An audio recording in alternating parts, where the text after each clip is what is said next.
Tapi ternyata, tanpa mereka sadari, keputusan inilah yang akan membawa mereka ke dalam petaka-petaka selanjutnya. Pendakian yang awalnya memiliki tujuan melepas penat, malah berubah menjadi pendakian yang sangat menakutkan, yang selalu membekas di ingatan mereka hingga sekarang. Assalamualaikum warahmatullahi wabarakatuh. Jumpa lagi bareng Bobby di Lentera Hitam. Tentunya yang akan menceritakan kisah misteri pendakian gunung. Untuk kali ini, saya akan mau menceritakan kisah misteri waktumu hampir habis di ketinggian 3428 meter dari permukaan laut. Tidak usah lama-lama, bagaimana kisahnya? Kita langsung saja ke ceritanya. Cerita horor dimulai.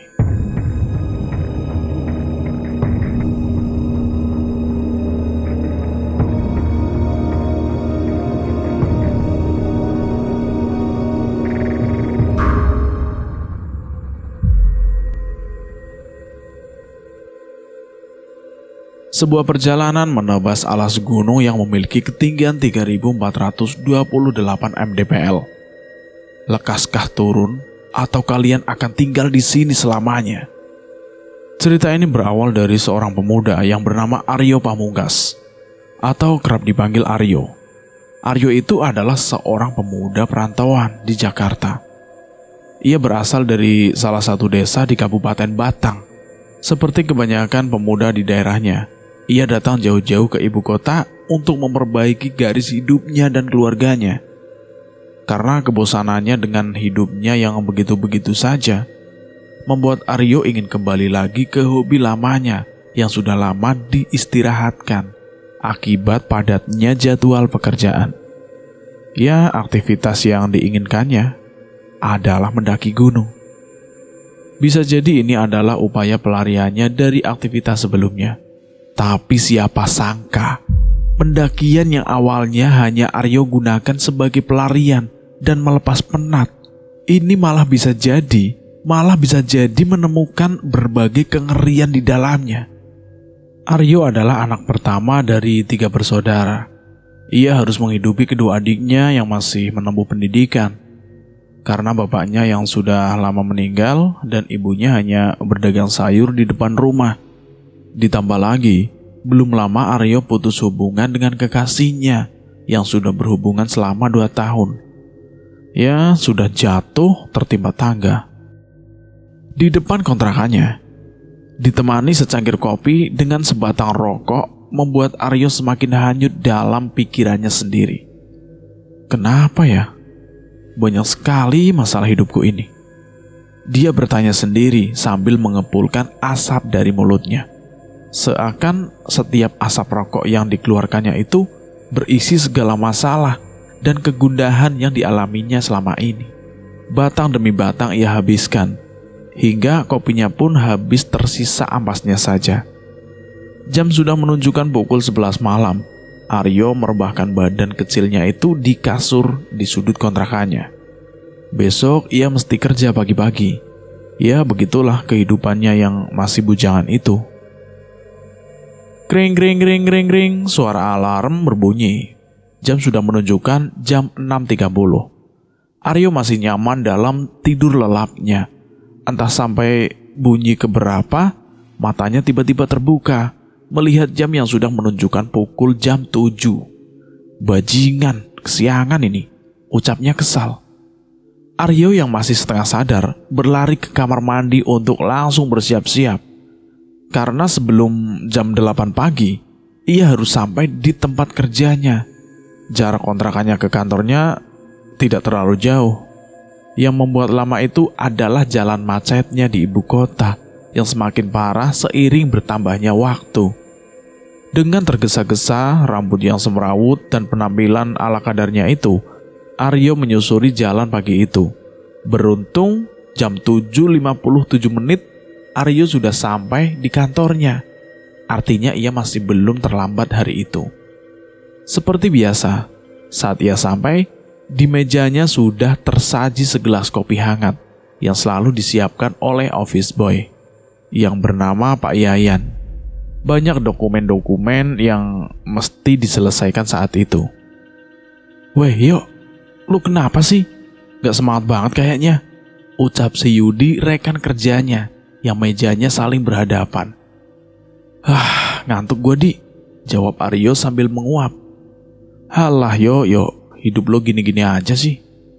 Oh iya, gue mau ajakin Yudi, lo dipanggil oleh Pak Tangguh tuh di ruangan.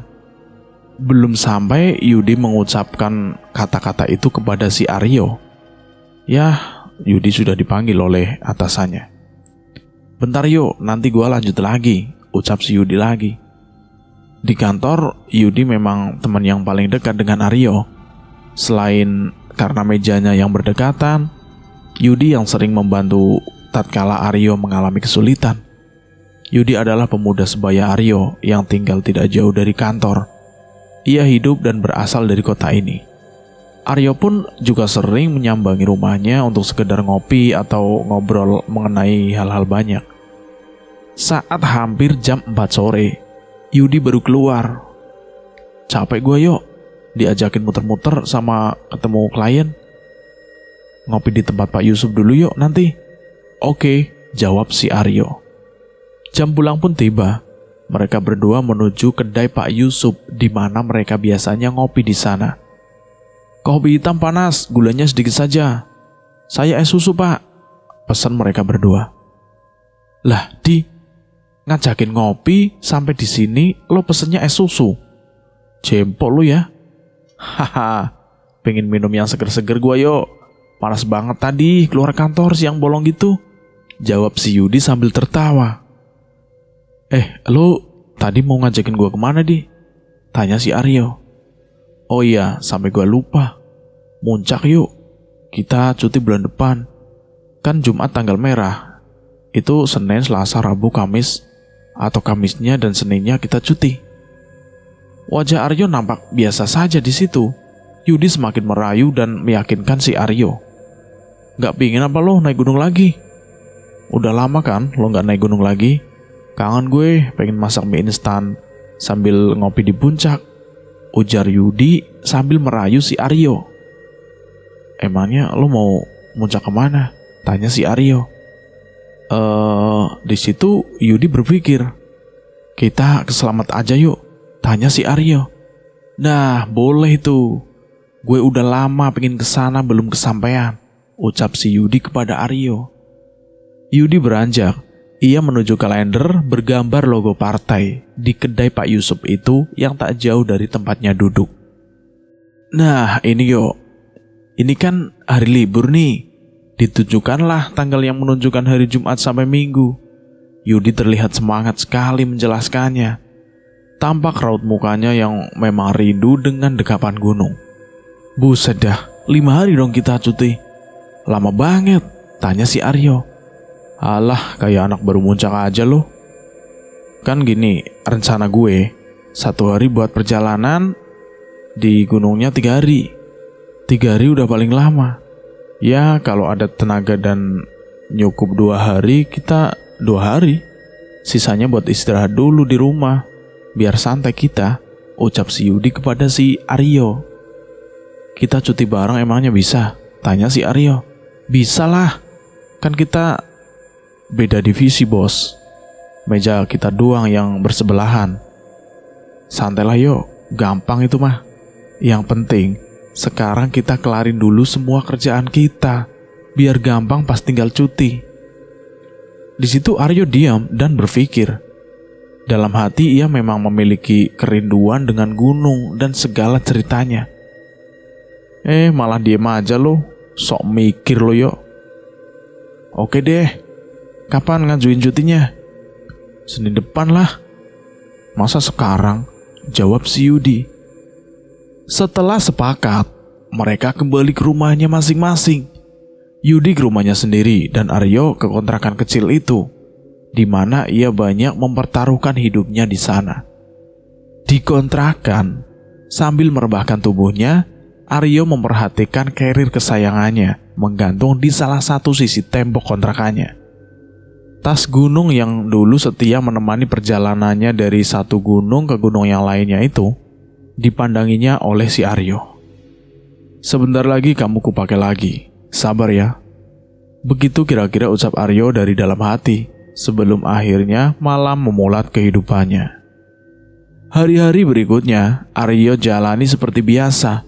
Ia belum mempersiapkan rencana pendakiannya sebelum pengajuan cutinya disetujui oleh atasannya. Singkat cerita, pengajuan cuti Aryo dan Yuti pun disetujui.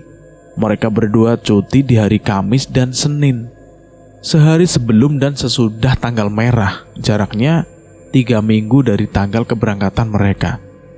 Mulai dari sini mereka berdua mulai mempersiapkan segalanya, dari alat, informasi, serta fisik yang harus prima saat hari pendakian itu. Mengingat tujuan mereka adalah gunung yang memiliki ketinggian tertinggi di Jawa Tengah.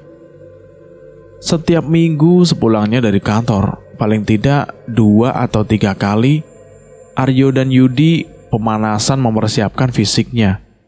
Mulai dari olahraga ringan, hingga jogging keliling komplek kontrakan Aryo. Persiapan demi persiapan mereka lakukan.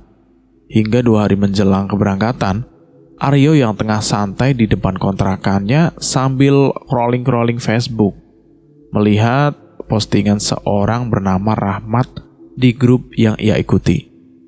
Cari barengan buat ke Gunung Slamet, berangkat Kamis minggu ini. Dari Bekasi 2 orang. Gayung bersambut. Aryo yang merasa masih perlu teman perjalanan, tanpa pikir panjang langsung menghubunginya melalui pesan singkat di Facebook. "Bang, saya juga mau ke Slamet nih. Saya sudah 2 orang dari Jakarta. Berangkat Kamis juga. Bareng kita aja," ucap Aryo dalam pesannya, sambil menunggu balasannya. Aryo menelpon Yudi, memberitahu jika akan ada kawan lagi yang berangkat mendaki bersamanya. "Di, gue tadi di Facebook nemu orang cari barengan naik ke Slamet pada hari Kamis. Dia ada 2 orang. Kita gabungan aja sama mereka biar kita nggak berdua saja gitu," ucap si Aryo tanpa basa-basi. "Serius? Gas lah," jawab si Yudi setuju. Tidak lama dari percakapan mereka, Rahmat yang dihubungi Aryo itu membalas pesannya. Mereka berempat sepakat untuk berangkat bareng dan bertemu di stasiun Pasar Senen Kamis pagi. Saat hari yang disepakati tiba, seperti biasa, Aryo bangun dengan suara alarmnya yang bagi manusia normal sangat menyakiti telinga jika tidak lekas dimatikan. Tapi bagi telinga Aryo yang seperti tersumbat kerikil itu, ya suara alarm itu tidak ada artinya. Dengan segenap nyawa dan jiwa raga yang ada, Aryo bersiap untuk kemudian menuju rumah si Yudi. Iya, mereka berdua janjian di sana, karena jarak ke stasiun Senen lebih dekat jika dari rumah si Yudi. "Lu ngapain aja yo, lama banget." "Lagi siap-siap nih," jawab si Aryo. "Ayo berangkat, kereta kita sebelum duhur sudah sampai yo, cepet." Kesal karena sudah jam 8, tapi Aryo tidak lekas sampai di rumahnya. Saat semuanya siap, Aryo berangkat ke rumah si Yudi. Di sana Yudi sudah kesal karena lama menunggunya. Sorry," ucap Aryo saat sampai di depan rumah si Yudi. "Ayo langsung, udah ngontak yang bareng sama kita sebelum lo," ujar si Yudi. "Ah iya, gua lupa." Plak. Yudi refleks menampar helm si Aryo. Saat buka HP, ternyata Rahmat dan kawannya sudah sampai di stasiun 1 malam yang lalu. Gak sampai 1 jam, Aryo dan Yudi tiba di stasiun. Ketemulah mereka berdua dengan Rahmat dan kawannya yang bernama Fajar. Singkatnya, mereka berdua juga belum pernah mendaki Gunung Slamet. Suara panggilan penumpang kereta memecah percakapan mereka. Setelah lebih dari 5 jam, saat matahari berlahan dilahap oleh gelapnya malam, mereka sampai di stasiun Purwokerto yang merupakan stasiun terdekat dengan Purbalingga. Jalur yang akan mereka jajal adalah jalur melalui desa Bambangan, desa yang cukup familiar bagi kalangan pendaki yang akan mendaki Gunung Slamet. Dari stasiun, mereka beralih dengan mobil mini cab tua. yang sengaja disewa Yudi melalui informasi dari kawannya. Dengan mobil ini, mereka akan diantar sampai desa Bambangan oleh Pak Sukron. Pak Sukron itu merupakan warga Purwokerto yang sudah lama membuat jasa antar jemput pendaki yang akan mendaki ke Gunung Slamet itu. Hampir 2 jam perjalanan sudah ditempuh, hujan tiba-tiba turun. Mobil mulai menanjak dan memasuki jalan yang lebih kecil. Ia memperhatikan segala penjuru jalan, sawah dan sungai yang dilewati Pak Sukron dengan mobilnya dari balik kaca mobil. Jalanan aspal basah ditambah kabut yang mulai terlihat di sekeliling jalan. Saat tengah asik memperhatikan jalan, tiba-tiba ada seorang yang menyita perhatian Aryo dari balik kaca. Aryo melihat perempuan parubaya sedang berdiri menatapnya di atas tanah sawah, tak jauh dari jalan raya. Sorot matanya tajam dengan caping di atas kepalanya. Tubuhnya kokoh berdiri, meski rintikan hujan yang menghantam seluruh tubuhnya. Badannya tersorot lampu kecil kuning yang menggantung di atas bambu dekat situ. Aryo memperhatikannya curiga, dan timbul pertanyaan di kepalanya. Siapa dia malam-malam di sana? Dan kenapa ia memperhatikannya begitu? Tapi Aryo tidak begitu memikirkannya. Aryo menganggap dia itu hanya perempuan tua, pemilik atau penggarap sawah yang ada di sekitar situ. Tidak lama dari situ, seketika tubuh Aryo tersentak kaget. Karena tiba-tiba ada bisikan datang dari telinga kirinya. Jangan berangkat. Di situ Aryo kaget banget. Ia tersentak dari duduknya hingga menyebabkan si Fajar yang tidur di sebelahnya itu bangun. Kenapa yuk? Oh, gak apa-apa Jar. Aryo memperhatikan sekelilingnya. Pasalnya yang ia dengar itu adalah bisikan perempuan. Belum tuntas rasa penasarannya. Tiba-tiba, bisikan itu muncul lagi. Jangan berangkat. Suaranya lirih, tapi sangat menyeramkan. Perasaan Aryo mulai was-was, dan rasa itu terus bertambah seiring mobil itu terus melaju. Apakah ini sebuah peringatan untuknya? Aryo mulai dihantui oleh suara misterius itu. Sudah hampir sampai, Mas, kata Pak Sukron sambil melihatku dari kaca spion atasnya. Aryo membangunkan yang lainnya. Mobil mulai menanjak tajam, menyusuri jalanan desa dan ladang warga. Kabut semakin pekat menyambut saat mereka sampai. Sesampainya di base camp, Aryo, Yudi, Rahmat, dan Fajar istirahat dan akan mulai pendakiannya besok pagi. Malam ini kita tidur di sini dulu, besok pagi baru start trekking. Oke? Ucap si Yudi. Oke, siap, jawab semuanya. Malam itu mereka digunakan untuk istirahat di rumah singgah milik warga. Ditemani 2 orang pendaki yang kala itu juga sedang beristirahat, yang nampaknya mereka baru turun dari gunung.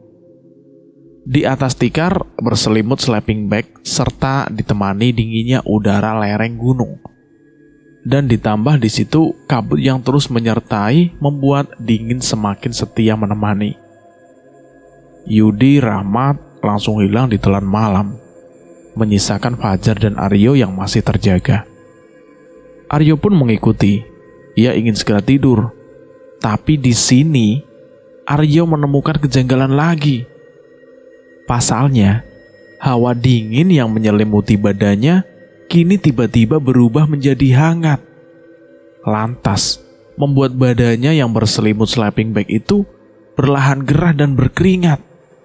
Fajar yang melihat gelagat Aryo melepas sleeping bagnya, dia pun menegurnya. Lu mau kemana? Tanya si Fajar. Gak kemana-mana, gue gerah, panas banget, jawab si Aryo. Gila lo ya, dingin gini lu kata gerah. Aryo di situ juga bingung dengan keadaannya. Beberapa menit berselang, Fajar menyusul si Rahmat dan Yudi yang sudah tidur duluan. Sementara Aryo masih saja berjaga dengan kedua bola matanya yang masih terbuka. Ternyata hawa panas yang Aryo rasakan itu adalah sebuah pertanda. Pertanda jika akan ada sesuatu hal yang datang menemuinya. Manakala Aryo tengah berusaha memejamkan mata, ada sesosok makhluk datang di antara gelapnya mata Aryo yang sedang terpejam itu.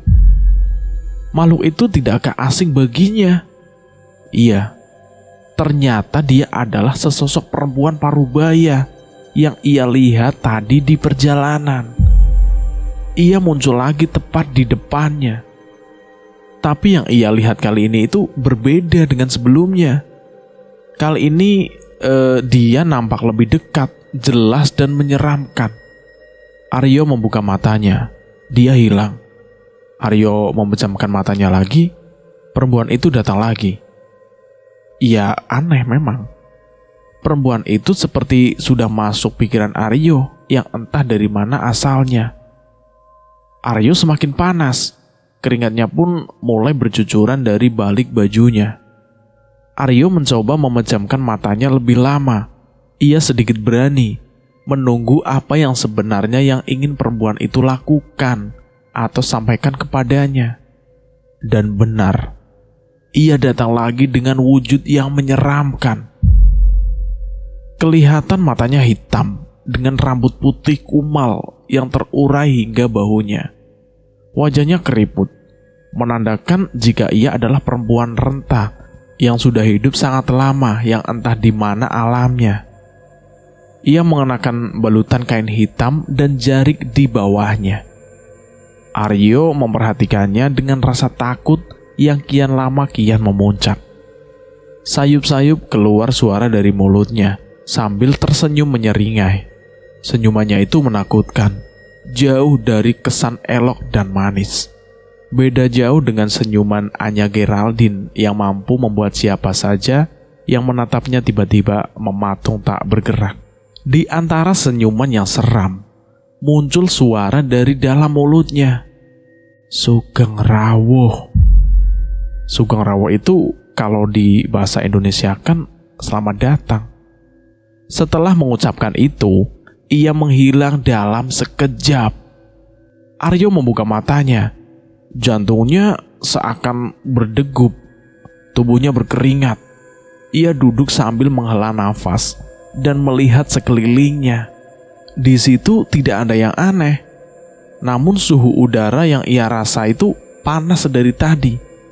Tiba-tiba dingin seketika.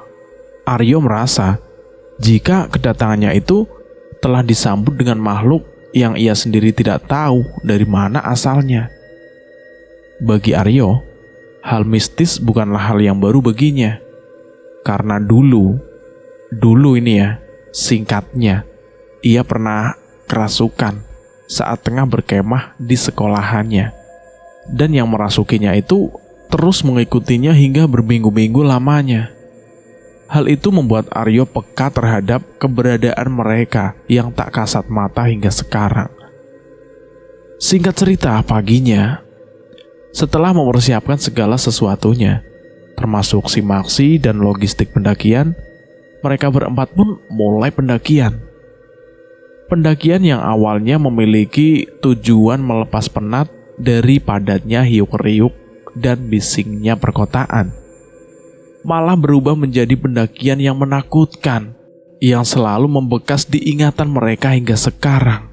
Jarum jam menunjukkan pukul 10 pagi. Saat melangkah, mereka mulai bergerak. Sudah ada 2 rombongan pendaki yang berjalan sebelum mereka.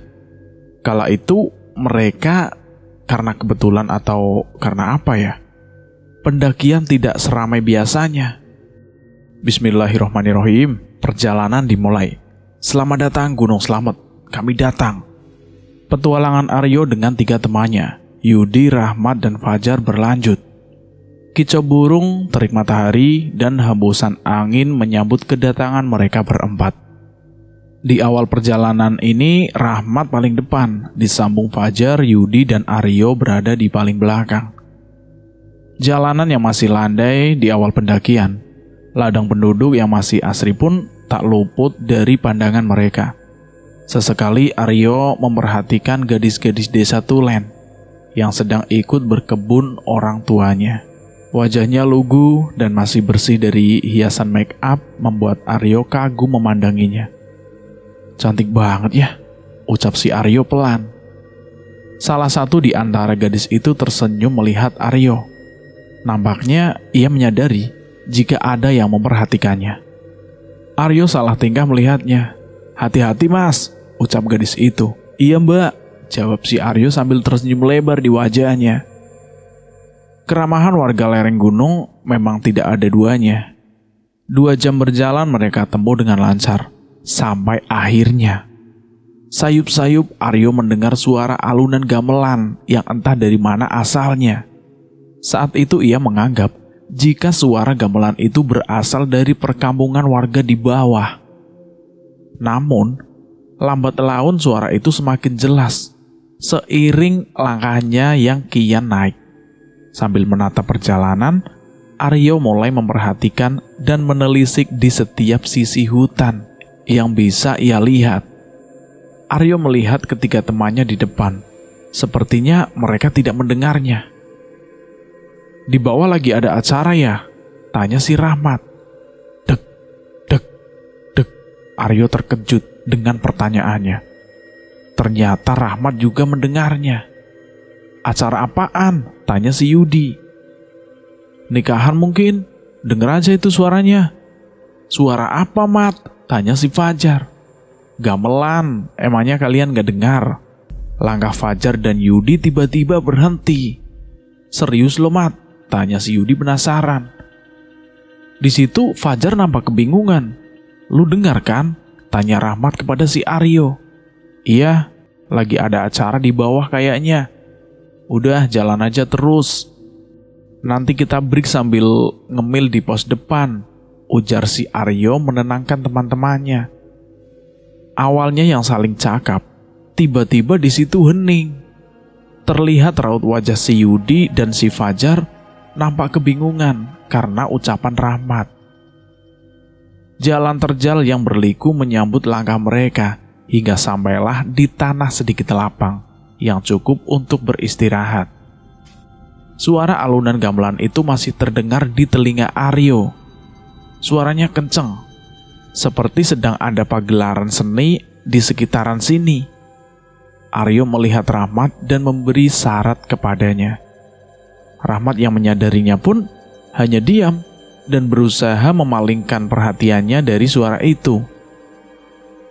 Kata orang-orang dulu, kalau mendengar suara gamelan di hutan, itu tanda buruk. Tanya si Yudi tiba-tiba, yang entah dari mana teorinya itu. "Gak usah ngomong gitulah," tanya si Fajar.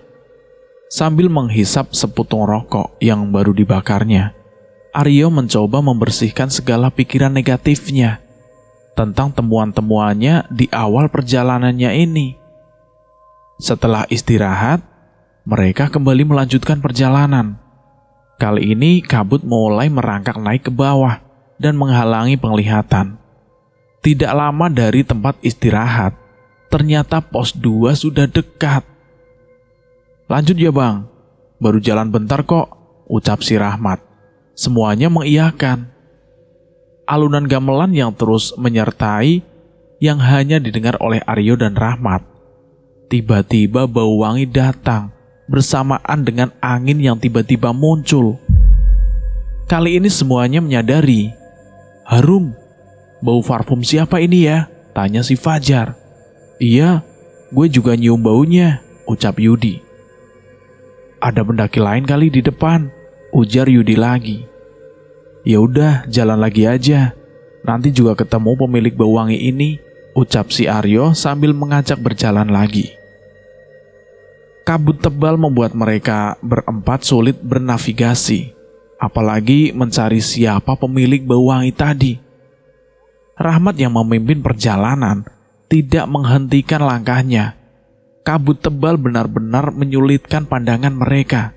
Hingga tanpa disadari, saat Rahmat berhenti untuk sekedar beristirahat, salah satu di antara mereka tidak terlihat di mana batang hidungnya. "Loh, Fajar kemana?" tanya Rahmat dan Yudi pada Aryo yang baru menyusul. "Emangnya gak sama kalian? Kan tadi di depan," jawab si Aryo. "Lah, enggak sama kita kok," ucap si Rahmat. Coba kita tunggu dulu. Siapa tahu Fajar lagi kencing," ujar si Yudi. 15 menit berlalu dan Fajar masih belum jelas di mana keberadaannya.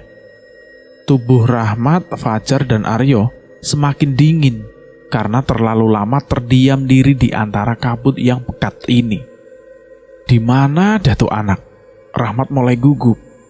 "Jar, Jar!" teriak mereka bertiga memanggil si Fajar. Berkali-kali memanggilnya, tapi nampaknya usaha mereka sia-sia. Fajar masih belum terlihat batang hidungnya. Di situ Aryo mulai curiga dan mengait-ngaitkan semuanya. Ia curiga jika kehilangan Fajar ada hubungannya dengan hal-hal di luar nalar. "Ngerasa gak sih? Kalau dari tadi ini kita seperti ada yang memperhatikan," ucap si Rahmat. "Maksud lo gimana, Mat?" tanya si Yudi. Aryo hanya diam saja. "Banyaklah, susah buat jelasin." Yudi mulai paham yang dimaksudnya. Mereka bertiga terus mencari si Fajar. Kali ini dengan menyisir semak-semak yang berada tak jauh dari trek. Hingga tiba-tiba, "Jar, Fajar!" teriak si Aryo. Ia menemukan Fajar sedang duduk bersender di pohon yang jaraknya agak jauh dari trek pendakian. Mat, Fajar nih, Mat!" Mereka bertiga menghampirinya. Fajar sadar dan nampaknya tidak ada hal yang kurang di badannya. Tapi ada yang janggal di raut wajahnya. Wajahnya pucat, keringat mengalir di dahinya. "Jar, lu kenapa?" Fajar hanya diam melamun. Matanya melotot tajam ke arah yang hanya tertutup kabut. Rahmat beberapa kali menampar pipi si Fajar itu sambil memanggil namanya, berharap ia lekas sadar. Tapi usahanya sia-sia. Fajar masih mematung yang entah apa sebabnya. Aryo membongkar tasnya. Ia mengeluarkan kompor dan nesting, lalu merebus air hangat. Sementara Yudi dan Rahmat membalurkan minyak angin ke Fajar. Ada rasa takut dalam diri Aryo saat ia berusaha meminumkan air hangat ke mulut si Fajar. Ia yakin jika Fajar begini karena ulah mereka yang tak bisa dilihatnya. Di situ Rahmat terlihat mulai membaca rapalan-rapalan yang Aryo juga tidak tahu apa yang dibacanya. Hal yang sama terlihat pada si Yudi. Ia berdoa dan minta pertolongan kepadanya. Hingga kurang lebih 1 jam, Fajar menunjukkan perubahannya. "Mat, di mana ini?" Begitu pertanyaan yang muncul dari mulut si Fajar. "Jar, di Slamet lah. Ini di Gunung Slamet," jawab si Rahmat. "Lu kenapa, Jar?" Aku lupa. Tadi ada orang yang meminta tolong," ucap si Fajar sambil terbata-bata. "Siapa yang meminta tolong?" sahut si Yudi. "Perempuan muda. Tadi di sini. Tapi saat gue kesini, gue lupa," ucap si Fajar. Tanpa mereka sadari, kabut mulai terseka. Cahaya matahari pun mulai menunjukkan eksistensinya. Rahmat, Aryo, dan Yudi menunggu si Fajar pulih. Mereka tidak memaksa untuk lekas berjalan lagi. "Gue udah gak apa-apa," ucap si Fajar sambil menepuk kedua pipinya. "Serius lo? Gak usah dipaksa kalau memang lo gak kuat," ujar si Aryo. "Tenang aja, aman. Ayolah, kita udah jauh-jauh nyampe sini." Mereka berempat berunding kecil karena insiden ini. Jika dilihat, Fajar memang berangsur membaik dan kesadarannya pun kembali. Di sisi lain, mereka juga khawatir jika ini terjadi lagi. Cukup lama mereka berempat menimbang semuanya, hingga berakhir sepakat melanjutkan perjalanan lagi. Saat sudah memastikan jika semuanya siap dan aman, mereka berempat bersiap melanjutkan perjalanan lagi. Formasi sedikit berubah. Yudi dan Rahmat tukar posisi. Yudi depan dan Rahmat berada di nomor 3. "Biar gue bisa ngawasin ini anak," ucap Rahmat sambil menunjuk si Fajar. Fajar menyeringai mendengarkannya. Jarum jam pada tangan si Aryo menunjukkan pukul 3 sore saat ia dan teman-temannya melanjutkan perjalanan. Mereka kembali menyusuri hutan di bawah terik matahari dan kabut yang semakin menyikap. Sebenarnya masih terbesit dalam pikiran si Aryo. Apa dan siapa yang dilihat Fajar tadi? Tapi ia tidak membiarkan pikirannya itu mengusiknya. Target mereka berempat adalah pos 3. Karena hampir mustahil jika mereka berempat itu melewati pos 4 Samarantu sebelum gelap datang. Terlebih dengan keadaan Fajar yang begini. Kenapa Aryo, Yudi, Rahmat, dan Fajar itu menghindari pos 4 saat gelap? Itu karena saat mereka tengah sarapan pagi di warung dekat base camp, mereka dihampiri oleh seorang warga dan mengajak mereka berbincang. Beliau bernama Pak Gagah. Rumah beliau tak jauh dari sini. Katanya sih, ia baru kembali dari ladangnya dan ingin beristirahat di sini sambil ngopi. Di situ Pak Gagah memberikan sebuah petuah. Sebuah petuah jika jangan mendirikan tenda di pos 4 Samarantu. Bahkan jika gelap datang dan belum melewati pos 4 itu, mereka dianjurkan untuk berhenti bermalam dan jangan melanjutkan perjalanan. Beliau juga menuturkan, jika nama Samarantu berasal dari 2 kata, samar dan hantu, yang artinya hantu yang tidak terlihat. Warga setempat memiliki kepercayaan jika pos Samarantu adalah gerbang kerajaan gaib di Gunung Slamet. Konon, gerbang tersebut adalah 2 pohon yang menjulang tinggi, berhadapan, hingga membentuk seperti 2 gapuro atau pintu. Atas dasar itu, Aryo dan yang lainnya menghindari pos 4 Samarantu itu. Tidak ada yang aneh sejauh ini. Fajar terlihat aman. Walau sesekali Rahmat menegurnya saat tengah melamun di perjalanan. Belum genap 90 menit perjalanan, mereka sampai di pos 3. Masih terang gini. Kita mau nenda di sini?" tanya si Fajar. "Sok-sokan lu, Jar," sahut si Aryo. "Gimana kalau kita lanjut lagi? Kalau jam 6 belum sampai pos 4, kita break bangun tenda. Yang penting ada tanah agak luas, kita camping di situ," usul si Fajar pada semuanya. Setelah menimbang semuanya dan memperhatikan kondisi si Fajar itu, yang sepertinya sudah sepenuhnya pulih, semuanya sepakat dengan pendapat si Fajar. Mereka melanjutkan perjalanannya lagi, menyusuri tanjakan demi tanjakan yang menghadang langkah mereka. Tapi ternyata, tanpa mereka sadari, keputusan inilah yang akan membawa mereka ke dalam petaka-petaka selanjutnya. "Semangat, semangat!" teriak Yudi memberikan semangat kepada 3 temannya itu. Aryo dan ketiga temannya tidak putus semangat. Mereka terus menyusur dan berjalan menyusuri jalan setapak menuju puncak. Namun, saat hampir 17.30 petang, mereka belum juga menemukan tempat yang layak untuk dijadikannya untuk bermalam. Langkah mereka ragu untuk melanjutkannya, karena artinya mereka akan melanggar pantangan Pak Gagah. Mereka berempat berunding, menentukan bagaimana rencana selanjutnya. "Allahu Akbar, Allahu Akbar." Suara adzan terdengar dari masjid perkampungan. Suara kicau burung perlahan berganti dengan suara hewan-hewan malam.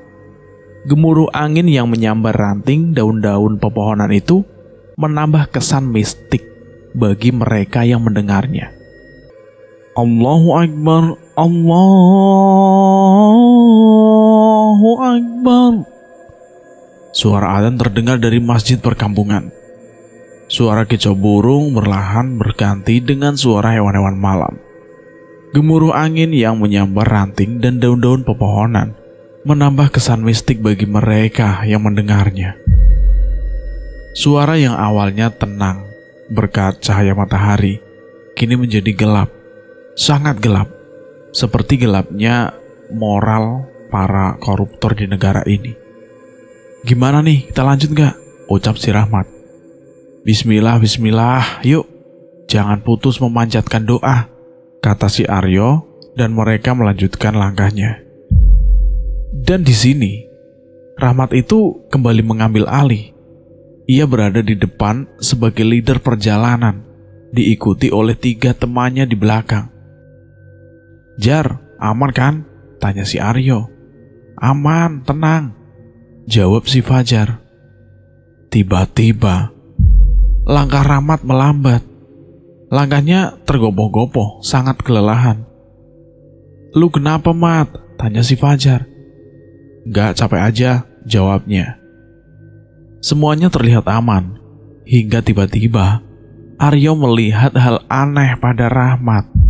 Di antara gelapnya malam yang hanya dibantu cahaya lampu, Aryo terkejut dengan sosok anak-anak ukuran balita dengan rambut jarang-jarang sedang bergelantung di carrier Rahmat. Kulitnya tersayat-sayat penuh darah, badannya terkantung-kantung mengikuti langkah kaki si Rahmat. Mat, aman? Tanya si Aryo. Walaupun ia tahu sebenarnya apa yang menimpanya. Capek, berat banget carrier gua tiba-tiba, jawab si Rahmat. Aryo bingung, bagaimana caranya ia bisa memberitahu si Rahmat jika ada sesosok anak yang sedang ikut dengannya di karirnya. Ia bingung bagaimana memberitahunya tanpa diketahui Fajar dan Yudi.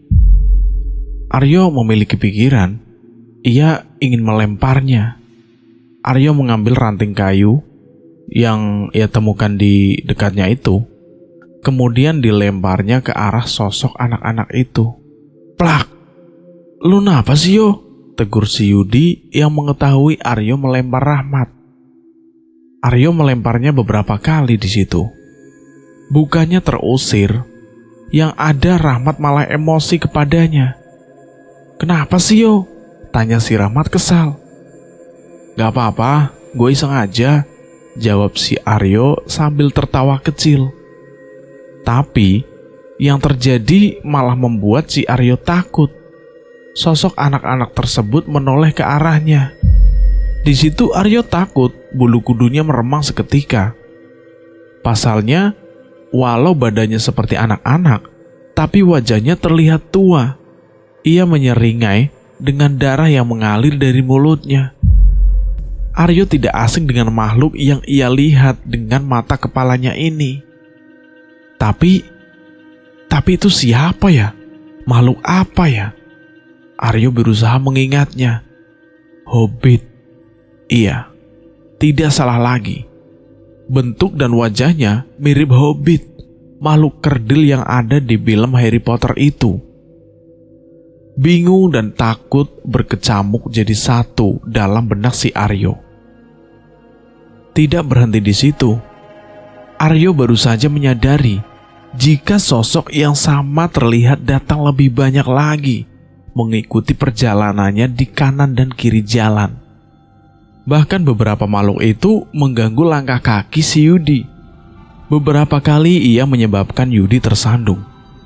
Menurutnya itu disebabkan oleh terjalnya jalan, atau salahnya saat menginjak tanah atau bebatuan. Tapi tidak. Mereka yang membuatmu tersandung, Di, ucap Aryo dalam hati. Aryo semakin takut melihatnya. Kakinya gemetar, keringat dingin mulai ia rasakan. Segerombolan makhluk kerdil itu terus mengiringi perjalanannya. Tapi hanya Aryo yang melihatnya. Ia menahan rasa takutnya sendirian. Ingin sekali rasanya ia berteriak, tapi lagi-lagi keberanian menahannya. Ia hanya mampu berdoa dan bermunajat kepadanya agar apa yang mengelilinginya sekarang itu sirna. Bismillah, aku berani. Tidak ada yang lebih tinggi dari Allah. Bismillah, aku bisa, ucap Aryo dalam hati. Bagaimana aku bisa menemukan hal seperti ini di sini? Aryo masih belum menerima jika ia harus dihadapkan dengan hal-hal seperti ini. Seberapa kuat si Aryo, rasa takut tetap datang menyelimuti otak dan perasaannya. Di situ Aryo itu kesel dan takut. Lagi-lagi ia hanya bisa memendam rasa takutnya sendirian. Ingin rasanya aku memanggil temanku bertiga itu dan menceritakan apa yang ia lihat. Butiran air tak terasa keluar dari kelopak matanya. Aryo menyeka setiap air yang keluar dari dua matanya. Perjalanan Aryo, Rahmat, dan si Fajar semakin tidak menemukan di mana ujungnya. Langkah yang semakin jauh dan malam yang semakin larut malah membawa mereka ke sebuah tempat yang tidak pernah dipikirkan sebelumnya oleh mereka. Aryo meratapi kejadian-kejadian mencekam yang menimpanya. Saat itu tidak ada yang Aryo harapkan selain bertemu tanah lapang yang cukup untuk mendirikan tenda. Tapi lama waktu yang mereka lalui belum juga menemukannya. Sejak tadi yang mereka temui itu hanya jalur yang penuh dengan rumput-rumput liar dan pohon dengan akar sebesarnya. Tenaganya yang terkuras dan oksigen yang menipis. Akibat malam hari menyulitkan Aryo dan ketiga temannya itu. Aneh. Jalur terus menanjak, tidak memberi kesempatan mereka untuk menghela nafas panjang. Mat, aku mau sampai kapan kita jalan terus? Tanya si Yudi yang nampaknya mulai menyadari kejanggalan ini. Gue juga bingung. Gue jalan terus karena pingin cepat nemu tempat buat ngecamp. Aryo melihat jam tangannya. Ia terkejut karena jam sudah menunjukkan hampir jam 9 malam. Woi, ini sudah hampir jam 9. Kenapa kita masih di jalan yang tak ada ujungnya ini? Ujar Aryo, membuat ketegangan bagi teman-temannya itu. Di situ semuanya bingung. Bingung apa yang harus mereka lakukan. Aryo takut jika memandang Rahmat, karena sosok yang ia sebut hobbit itu tadi masih menempel di karirnya. Lu kenapa sih, yo? Rahmat menyadarinya. Ia curiga dengan tingkah si Aryo. Aryo menghampiri dan berbisik pada si Rahmat. Ada setan di karirmu, tukas Aryo yang membuat Rahmat tersentak dan langsung melepas karir di pundaknya. Dengan wajah tegang, Rahmat berlari sedikit menjauh. Is, kenapa ini, ada apa? Fajar dan Yudi di situ bertanya, karena melihat si Rahmat dan Aryo nampak ketakutan di antara kegelapan ini. Enggak apa-apa. Gue kira ada ular tadi. Rahmat dan Aryo masih mencoba menyembunyikannya. Mereka berdua berusaha tegar. Ayo, jalan lagi aja, ajak si Rahmat yang kembali menenteng karirnya. Aryo memberinya isyarat jika karirnya sudah aman. Tapi sosok anak-anak itu masih di sekeliling mereka, memperhatikan dari balik semak-semak dan pepohonan. Mereka berempat kembali melangkah menyusuri malam itu. Aneh, kemana sebenarnya arah langkah ini? Kata si Aryo. Rembulan malam sedikit menyinari perjalanan mereka. Langkah demi langkah terus menebas sejengkal demi sejengkal luasnya hutan itu.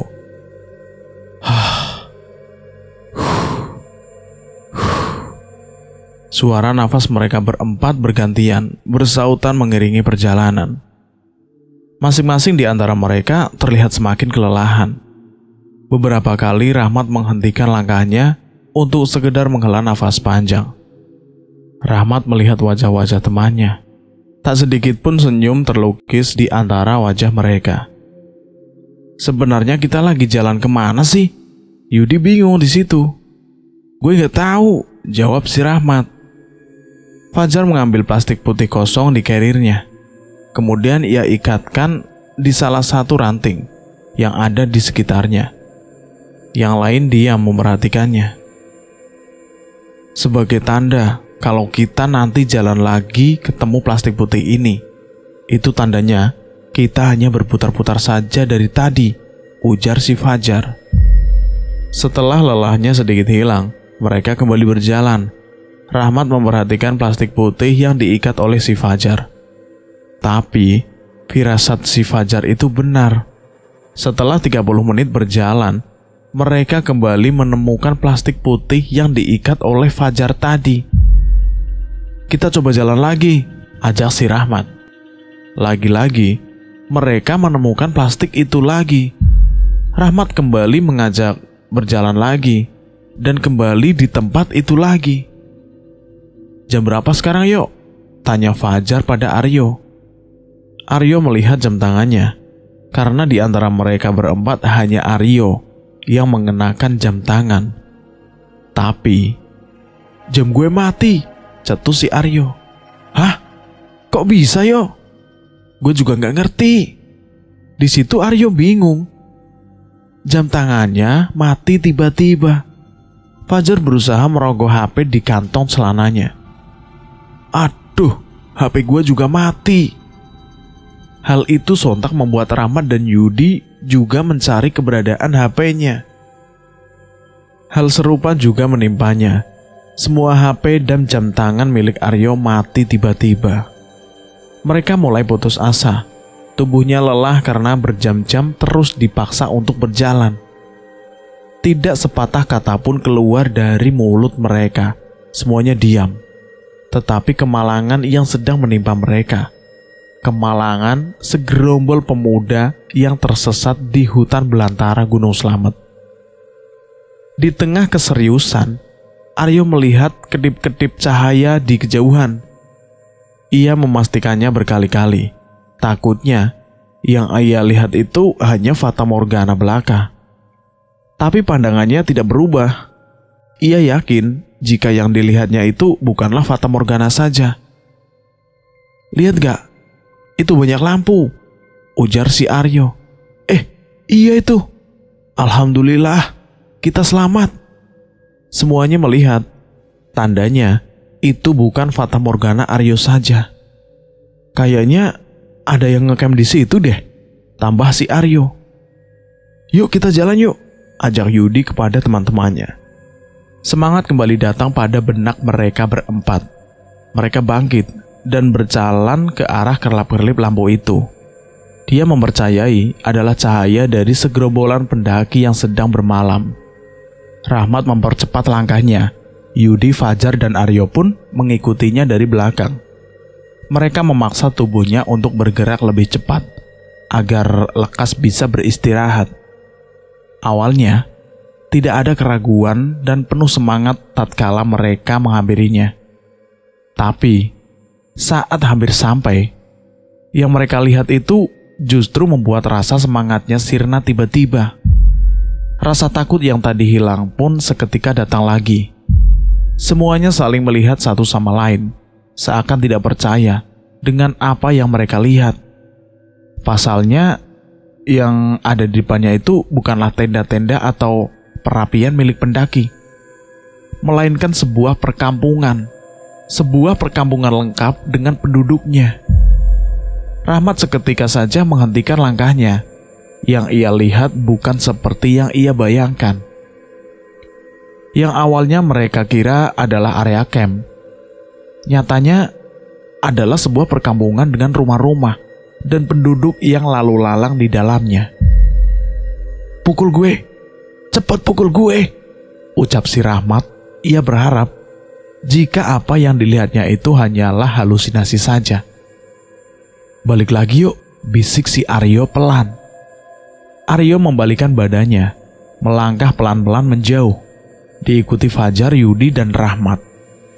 Aryo berjalan pelan menjauh dari perkampungan itu. dengan berharap semoga tidak ada penduduk di sana yang menyadari kedatangan mereka. Agak jauh, Aryo membawa teman-temannya. Saat dirasa aman, Aryo meletakkan tas karirnya. Gak bener ini. Apa salah kita sampai dibuat begini? Semuanya diam, bingung, dan takut. Di sana itu, pokoknya takut sekali. Di antara heningnya malam itu, seorang lelaki tua berjalan ke arah mereka. Ia datang dari arah perkampungan yang mereka hampiri tadi. Siapa itu? Cetus si Fajar, yang menyadari kedatangannya dari kejauhan. Mereka sedikit menjauhkan Carrier dan area duduk dari jalan yang mereka lewati, agar tidak terlihat dari pandangan lelaki tua itu. Lelaki tua itu berjalan, yakin meski tanpa membawa bantuan cahaya. Langkahnya tepat, meski banyak semak belukar di depannya. Siapakah dia? Apa dia penguasa hutan ini ya? Ya Allah, aku takut ya Allah, ucap Yudi yang bisa didengar semuanya. Mereka semua takut dan tidak tahu akan berbuat apa. Badan seperti dikunci, hingga tidak bisa bergerak walau hanya sejengkal. Aryo bingung dan takut bercampur jadi satu. Keringat sejagung-jagung mengalir deras di balik kaosnya yang sudah lusuh dan berubah warna akibat seharian menyusuri hutan. Mereka berempat hanya bisa duduk sambil menundukkan kepalanya, berharap agar sosok lelaki tua itu cepat hilang dan tidak menyadari keberadaan mereka. Tapi lelaki tua itu semakin lama semakin mendekat. Semakin dekat, suara langkahnya yang menyapu daun kering terdengar semakin jelas. Tatkala langkahnya semakin mendekat, tiba-tiba sebuah suara muncul di telinga mereka. Kowe kabeh sapa le? Saka ngendi asalmu? Arep golek apa? Kowe kabeh lunga tekan kene. Pertanyaan lelaki tua itu dengan kedua matanya yang menatap Aryo dan ketiga temannya. Di situ Aryo melirik ketiga temannya. Tak satu pun berani menatapnya. Yudi menatap Aryo dan dia berkata kepada si Aryo, "Yo, dia ngomong apa yo? Gue gak ngerti. Lo yang bisa bahasa Jawa di sini," ucap Aryo sambil berbisik pelan. Aryo di situ tidak menjawab pertanyaan si Yudi karena Aryo tidak bisa mengucapkan apa-apa, hanya bisa bilang anu. Aryo mengumpulkan sedikit keberaniannya untuk menatap wajah lelaki tua misterius itu. "Saya dari bawah, Mbah. Saya mau mendaki dengan teman-teman saya," Aryo menjawab lelaki tua itu dengan menunduk. Matanya hanya menatap laki-laki tua itu. Kaki yang hanya mengenakan sandal yang terbuat dari kayu dan beberapa serat pohon yang mengikat di kakinya. "Kok isone kowe kabeh tekan kene? Piye ceritane?" tanya lelaki itu. Saya tidak tahu, Mbah. Saya dan teman saya juga tidak tahu kenapa bisa sampai di sini. Saya tersesat, Mbah," jawab si Aryo. Lelaki tua itu tertawa mendengar jawaban si Aryo. Suaranya besar, mengisi keheningan malam itu. "Ayo, meluo aku. Sing mbok delok mau kue kampungku," tutur lelaki itu. Aryo bingung. Itu yang dirasakan si Aryo saat itu. Tidak, Mbah. Saya di sini saja," jawab si Aryo dengan terbata-bata, karena dia itu agak takut dengan lelaki itu. "Ora apa-apa le, wes melu aku. Mampir ning kampungku sik. Kowe kabeh ora bakal kenapa-napa. Gak usah khawatir." Lelaki tua itu menyuruh si Aryo untuk mampir dulu. "Gak usah takut, kamu gak bakal kenapa-napa." Aryo diam sebentar, kemudian menghembuskan nafas panjang, lalu menegakkan kepalanya, melihat wujud lelaki tua itu. Lelaki tua itu tersenyum kepadanya, senyum yang membuat Aryo sedikit tenang melihatnya. Tidak ada rasa curiga di benak Aryo tatkala melihatnya. Pasalnya, yang ia lihat hanyalah lelaki tua pada umumnya. Lelaki dengan pakaian sederhana dengan ikat kepala, seperti selayaknya seorang penduduk desa biasa. "Neng opo tole, gak gelem melu aku ring kampungku kuwi?" tanya lelaki tua itu saat mengetahui Aryo sedang memerhatikannya. Tidak mbah, tidak apa-apa." Di situ Aryo pun langsung mengatakan kepada teman-temannya. "Dia mengajak kita ke rumahnya," ujar Aryo kepada 3 temannya. Saat itu ketiga temannya pun bingung, emangnya di mana tempatnya? Aryo menjawab lagi, "Tadi di kampung itu, di kampung yang tadi kita temukan." "Lo yakin di sana rumahnya?" "Mana ada sih kampung di tengah hutan begini?" tanya si Yudi. "Kalian lihat dulu orangnya." Aryo meyakinkan teman-temannya jika yang ia lihat dan yang menghampiri mereka itu adalah lelaki tua biasa pada umumnya. Minimal itu yang dipikirkan Aryo kala itu. Rahmat, Fajar, dan Yudi diam. Tidak ada alasan bagi mereka untuk menolak ajakan lelaki tua itu. Mau tidak mau ya mereka bertiga menerimanya. "Panggil saja Mbah," ucap Aryo pada teman-temannya saat hendak berjalan. Aryo memimpin perjalanan mereka berempat. Dia berada di paling depan, berada tepat di samping lelaki tua itu. Aryo dan 3 temannya berjalan mengikuti si Mbah itu, melewati tapal batas kampung yang sempat mereka lihat tadi. Tapal batas yang terbuat dari bambu yang sudah mulai lapuk dan membentuk seperti sebuah gapura di kanan dan kiri jalan. Aryo tertegun melihat keadaan kampung tersebut. Bagaimana tidak? Perkampungan yang ia lihat itu adalah perkampungan tradisional masa lalu. Sebuah perkampungan yang biasa ia lihat dari layar kaca televisi. Rumah-rumah berjejer dengan atap berbentuk joglo saling berhadapan. Beberapa bahkan seperti gubuk-gubuk dengan daun-daun rumbia di atapnya. Di tepi jalan dan di depan, hampir semua rumahnya pun terdapat obor yang menyala untuk menerangi. Obor yang berjejer sepanjang jalan yang ada di kampung ini. Warganya pun demikian. Pakaian yang mereka kenakan itu adalah pakaian-pakaian lawas ala-ala penduduk Jawa di zaman dulu. Beberapa penduduk tersenyum saat berpapasan dengan mereka. Tak jarang juga ada penduduk yang menatap mereka dengan tatapan aneh. Seolah mereka berpikir, siapakah mereka ini? Segerombol makhluk yang datang kemari itu dengan memakai tak lazim seperti penduduk di sana. Tapi ada hal aneh yang membuat Aryo penasaran. Setiap penduduk yang melewatinya tidak hanya menyapanya dengan senyuman, tapi juga menundukkan badannya sambil menoleh ke arah Mbah itu. Sepertinya Mbah itu bukan orang biasa di kampung itu. Rahmat, Fajar, dan Yudi pun keheranan melihat apa yang ada di depan matanya. "Yo, ini di mana?" tanya si Rahmat. Aryo memberi isyarat dengan tangannya dari belakang untuk menyuruh semuanya diam dan mengikutinya saja. Dibawalah mereka ke sebuah tempat seperti pendopo.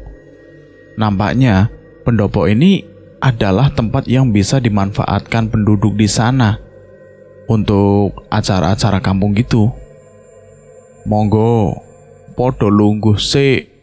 Silahkan duduk dulu," ucap Mbah itu. Ia mempersilahkan Aryo dan ketiga temannya itu duduk di sebelah kursi panjang yang terbuat dari bambu. Di situ Mbah itu lalu sedikit bercerita. "Itu dek, di sana itu masih ada hajatan. Hajatan penduduk kampung sini," ujar Mbah itu sambil menunjuk ke arah itu, kampung yang tidak jauh dari pendopo tersebut.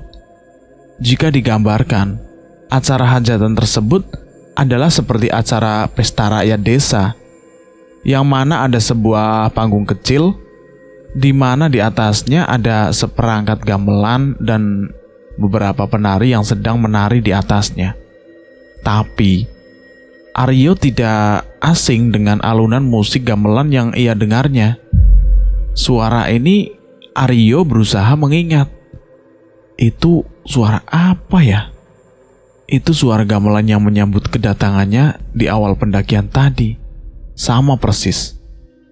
Dan Aryo pun di situ tidak ragu lagi. Mat, suara itu Mat. Aryo berbisik kepada si Rahmat, karena dia juga mendengarnya di awal perjalanan tadi. Di situ Rahmat tiba-tiba tersentak dari duduknya. Ia pun seketika langsung menyadarinya. Aryo yang semula tenang, tiba-tiba jantungnya dak-dikduk, deg-degan. Ia merasa jika kampung ini bukanlah kampung biasa. Ia mulai berpikir bagaimana caranya ia dan teman-temannya bisa keluar dari sini. Sementara di sisi lain, Mbah itu berjalan keluar, menuju ke sebuah rumah yang tak jauh dari pendopo itu. Saat keluar dari sana, Mbah itu terlihat membawa 2 buah piring. Piring itu besar yang berisi makanan di tangannya. "Ini dek, kalian pasti capek setelah berjalan jauh sampai sini," ucap Mbah itu sambil meletakkan 2 buah piring di sebuah meja papan kecil di depan Aryo dan teman-temannya. "Nanti kalau kurang, saya ambil lagi," tambah si Mbah itu. Yudi terlihat kegirangan melihat makanan di depan matanya. Aryo yang duduk di sebelahnya pun membisikkan perkataan melalui telinganya. "Jangan dimakan." Di situ Yudi bingung dengan perkataan si Aryo. "Emangnya kenapa?" tanya si Yudi. "Udah, pokoknya jangan dimakan, daripada kita nggak bisa pulang," ucap Aryo seperti ancaman bagi Yudi. Yudi senyum sambil melihat si Mbah itu. "Loh, kenapa kok tidak diambil toh dek?" Rupanya Mbah itu menyadari jika Yudi sedari tadi sudah ingin memakan jamuan yang dibawanya tadi. Terima kasih banyak Mbah, tapi saya dan teman-teman saya belum merasa lapar." "Dan saya juga bawa makanan Mbah," ucap si Aryo. Mbah mengernyitkan dahinya mendengar ucapan si Aryo. "Ya sudah, gak apa-apa. Makananmu bisa dimakan nanti buat perjalanan pulang." Belum sampai bisa Aryo menolaknya, seorang perempuan parubaya datang membawa sepiring jajanan lagi dan beberapa cangkir minuman.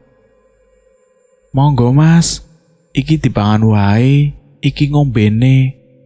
Ora usah tek sungkan-sungkan mas," kata perempuan itu. "Silahkan, ini dimakan gak usah malu-malu. Dan ini minumnya buat diminum." Perempuan itu sambil meletakkan 4 piring makanan dan 4 cangkir berisikan air berwarna hitam. Di situ Aryo semakin bingung. Ia melirik si Rahmat. "Sebentar ya Mbak," ucap si Aryo sambil berdiri dan mengajak si Rahmat untuk keluar pendopo sebentar. "Loh, yuk kamu mau kemana?" tanya Yudi bingung melihat si Aryo yang sedang beranjak pergi dengan si Rahmat. "Apapun yang terjadi, jangan dimakan," cetus si Aryo kepada si Yudi sesaat sebelum meninggalkannya di situ dengan si Fajar. Mereka berdua kemudian berjalan agak jauh hingga tak terlihat dari pendopo. Di situ mereka berdua pun berpikir bagaimana caranya mereka itu pergi dari kampung itu, pergi dari si penduduk itu. Karena si Aryo itu sudah curiga dengan yang namanya di situ itu ada yang tidak beres. Mereka berdua kemudian berjalan agak jauh hingga tak terlihat dari pendopo itu. Di situ mereka berdua berpikir bagaimana caranya bisa keluar dari sana. Gimana nih, Mat? Masa tiba-tiba pamit pergi begitu saja? Apa gimana gitulah? Sebenarnya ini tempat apa sih? Ucap si Rahmat masih bingung. Di tengah kebingungannya mereka berdua itu, seorang perempuan parubaya datang menghampiri mereka. Dia mengenakan kemben hitam dengan jarik di bawahnya. Aryo dan Rahmat kaget karena kedatangannya yang tiba-tiba. "Ndang lungos kok kene. Neng kene iki dudu tempatmu," cetus perempuan itu dengan suara sedikit menyentak. "Di sini itu katanya bukan tempatmu." Tapi ada yang membuat Aryo tidak asing kepadanya. Aryo seperti tidak asing terhadap wajah perempuan parubaya itu. Ia berusaha mengingatnya. Anda, apakah Anda itu yang kemarin kan, Mbok? Yang menemuiku di base camp waktu itu, yang memperhatikanku di pinggir jalan, benar kan, Mbok?" Tanya si Aryo kepada si Mbok itu. Di situ Aryo itu memanggilnya Mbok. Kalau orang Jawa itu Mbok itu ya Bu gitu. Terus Rahmat bingung kenapa Aryo itu tahu orang itu. "Yo, kamu kenal sama orang ini?" "Enggak, aku nggak tahu siapa namanya. Tapi aku pernah melihatnya," jawab si Aryo. "Mbok, Anda itu siapa, Mbok? Kenapa ada di sini?" Perempuan parubaya itu hanya tersenyum mendengar pertanyaan si Aryo. "Kamu tidak perlu tahu siapa aku, Nak. Kamu kan sudah saya beritahu kalau kamu jangan berangkat. Ingat gak kamu? Tapi kamu tetap ngeyel dan berangkat," ujar perempuan parubaya itu. Kamu siapa? Saya saja tidak kenal. Bagaimana bisa percaya sama kamu?" ucap si Aryo terbata-bata. Lagi-lagi perempuan itu hanya tersenyum sambil tertawa mendengar perkataan si Aryo. Aryo semakin curiga kepadanya. Ada sedikit rasa takut dalam benaknya. Tapi rasa takut itu tidak akan membawanya keluar dari tempat ini. "Nak, aku ini tidak punya niat jelek kepadamu. Justru aku punya niat baik padamu. Kamu dan teman-temanmu, lekaslah pergi dari sini. Tempat ini bukan tempatmu. Tidak sepantasnya kamu ada di sini. Itu laki-laki itu, jangan kamu turuti keinginannya. Kamu kembalilah ke sana dan pergilah dari sini," ucap si Mbok itu dengan bahasa Jawa. Di situ si Rahmat bingung. "Yuk, dia ngomong apa yuk?" Rahmat kebingungan dengan yang dibicarakan oleh Mbok itu. "Kita suruh cepat pergi dari sini," jawab si Aryo. Aryo diam sebentar. Ucapan perempuan itu dianggapnya tak lebih seperti omong kosong yang sering ia temui dari banyak orang. "Segeralah pergi, Nak, sebelum terlambat. Apa kamu mau di sini untuk selamanya?" "Di sini selamanya?"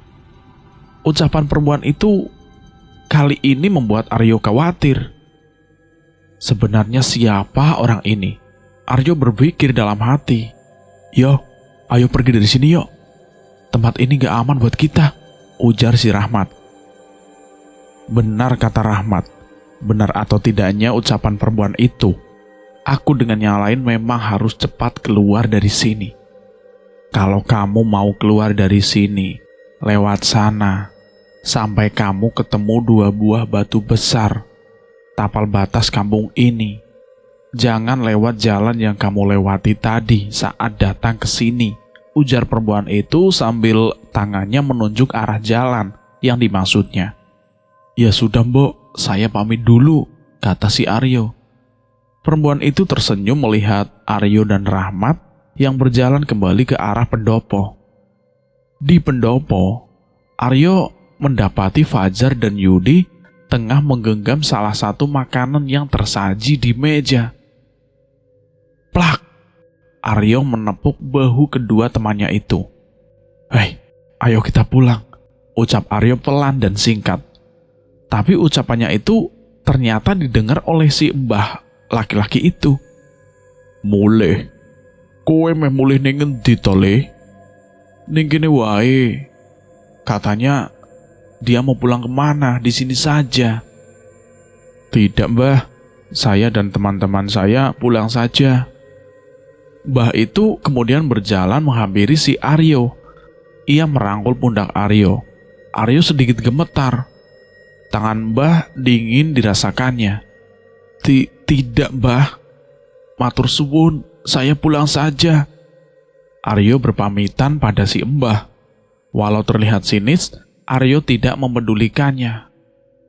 "Ayo buruan," ajak Aryo pada ketiga temannya untuk segera pergi dari tempat itu.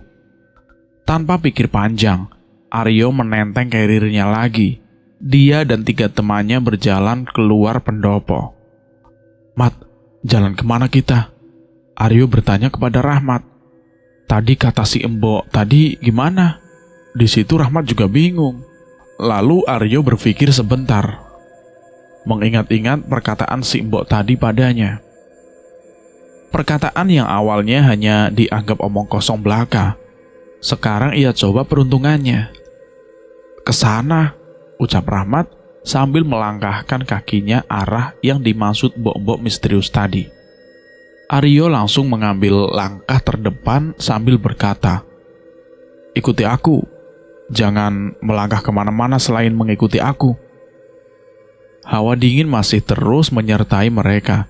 Tatapan mata tajam dari warga kampung terus menyorot ke arah mereka.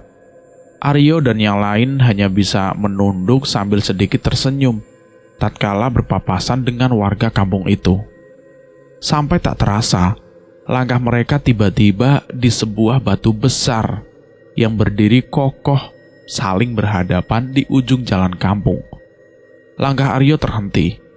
Ia bertanya pada Rahmat, "Apa ini yang dimaksud si Mbok tadi ya, Mat?" "Mana aku tahu, yuk. Kan lo yang ngobrol sama dia." "Bismillah, semoga ini benar," ucap Aryo sambil melanjutkan kembali langkahnya. Mulai sekarang, langkah mereka berempat kembali sampai di tengah hutan. "Kok malam ini rasanya panjang banget ya?" ujar si Fajar. "Halah udah, gak usah dipikir. Yang penting kita kudu cepet nemu jalan keluar," ucap si Rahmat. "Gak jadi ke puncak?" tanya si Fajar lagi. "Kalau malam ini kita belum nemu jalan yang benar, kita fokus buat cari jalan pulang," kata si Rahmat kepada Fajar. "Iya, benar. Gak lucu kalau kita harus terperangkap di sini yang entah sampai kapan kita bisa keluar," ucap Aryo pada semuanya.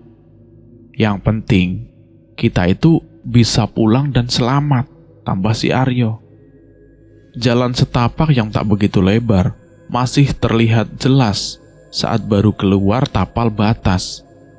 Hutan di sini sangat rimbun dan tertutup.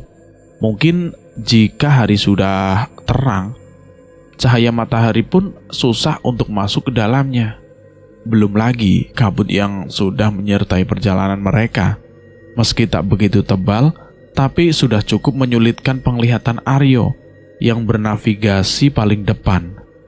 Belum lama melangkah memasuki hutan, tiba-tiba sebuah suara kurang mengenakan menghampiri mereka.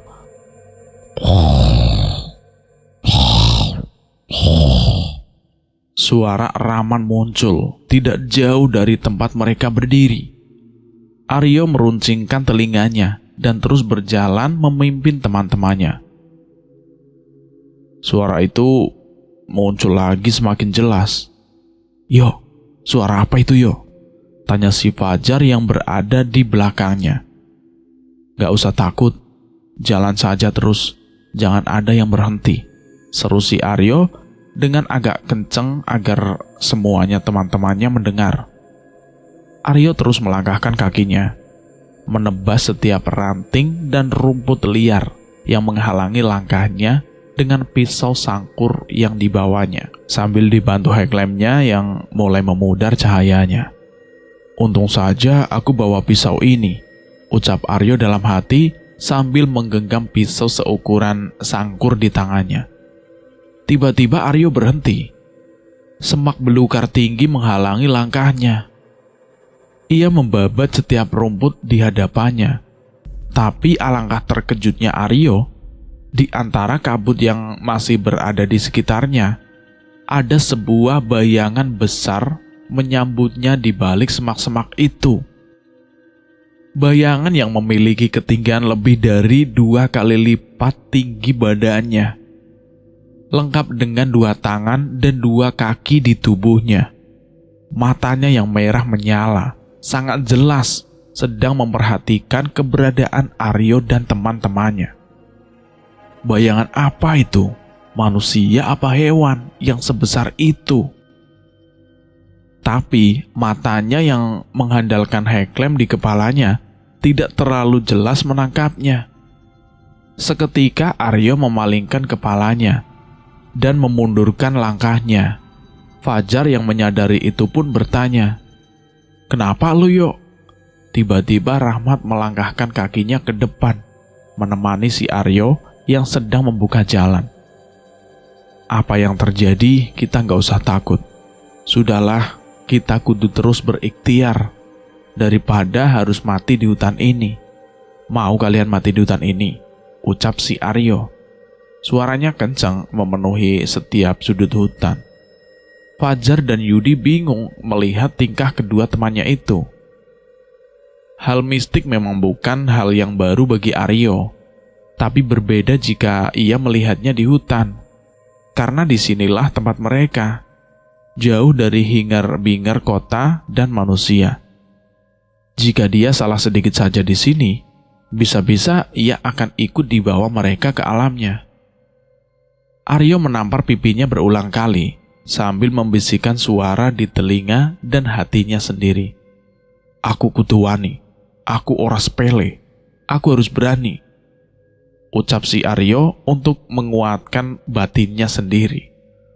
Sosok bayangan raksasa itu masih memperhatikan dan mengintai gerak-gerik Aryo dan teman-temannya. Aryo tidak bisa menangkap jelas dengan kedua matanya makhluk apa sebenarnya yang memperhatikannya itu, karena terhalang oleh kabut. Keberanian si Aryo bertambah lagi berkat si Rahmat. Ia kembali melangkahkan dengan sekuat tenaga yang ia punya, menaiki dan menuruni jalan terjal yang tidak ada habisnya.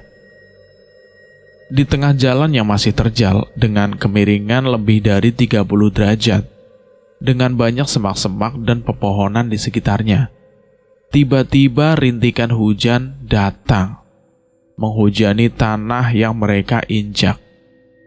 Sangat tidak memungkinkan jika mereka harus mendirikan tenda di sekitar situ.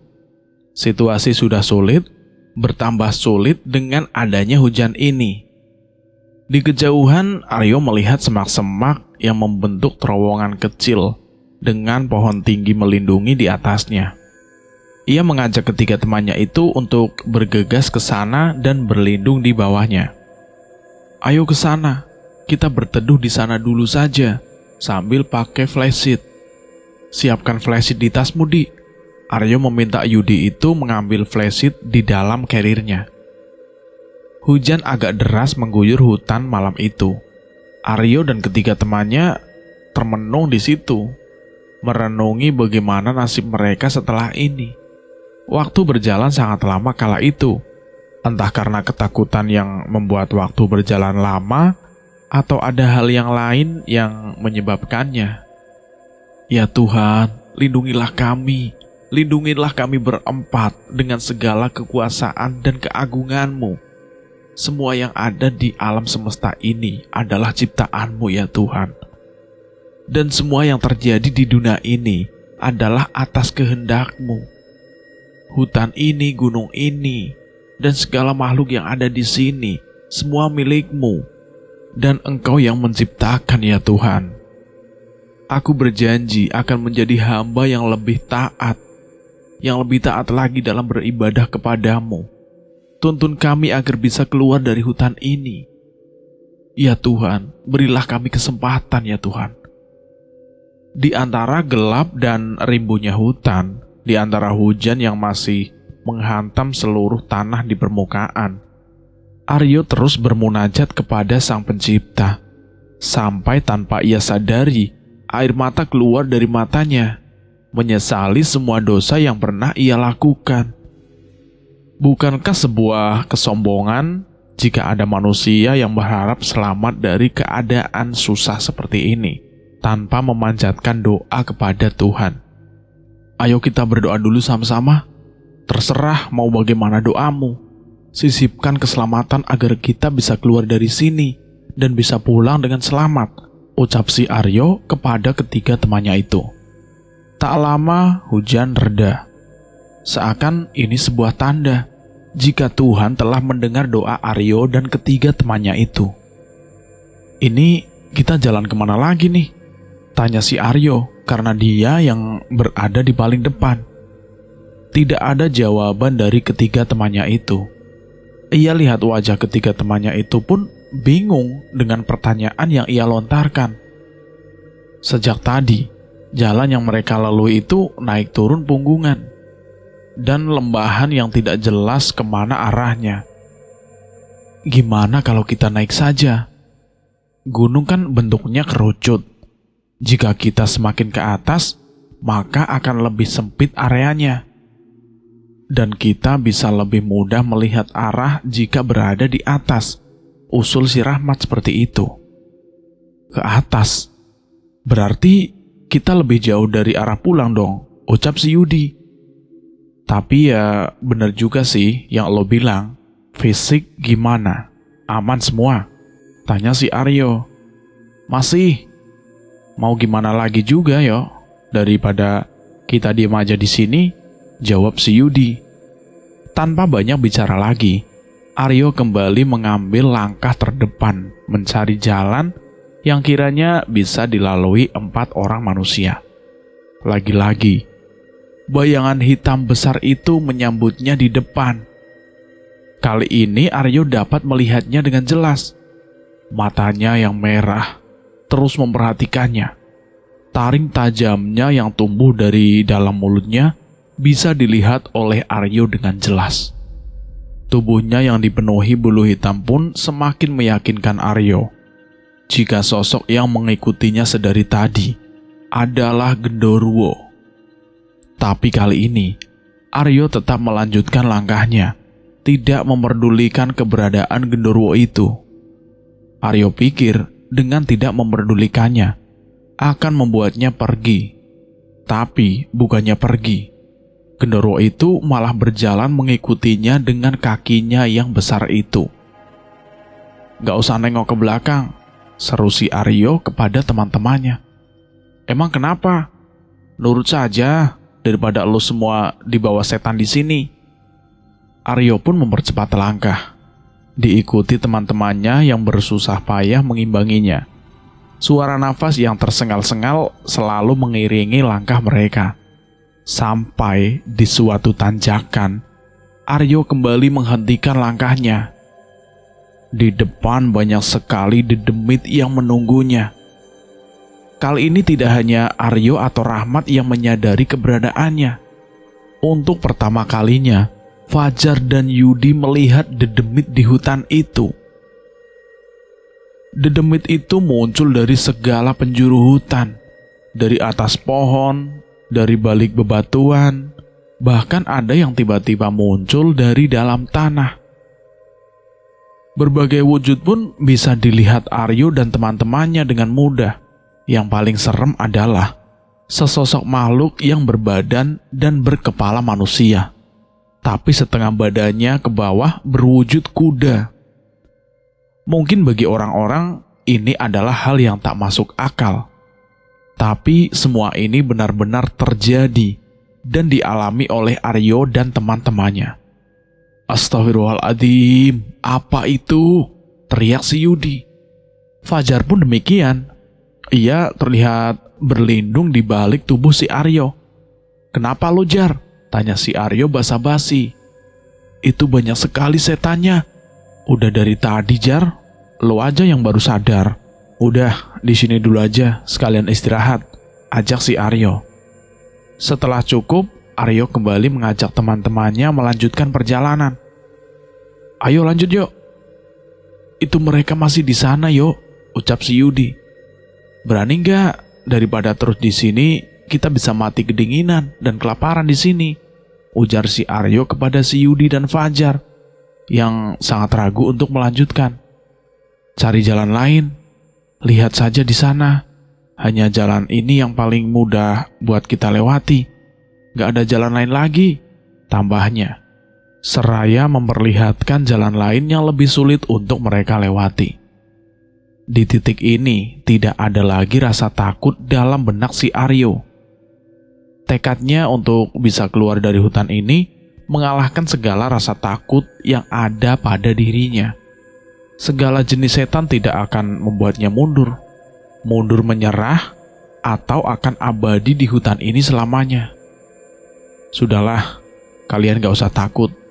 Mereka juga sama ciptaan Tuhan. Derajat kita lebih tinggi daripada mereka. Gak seharusnya kita takut kepada bangsa mereka, lanjut si Aryo kepada teman-temannya.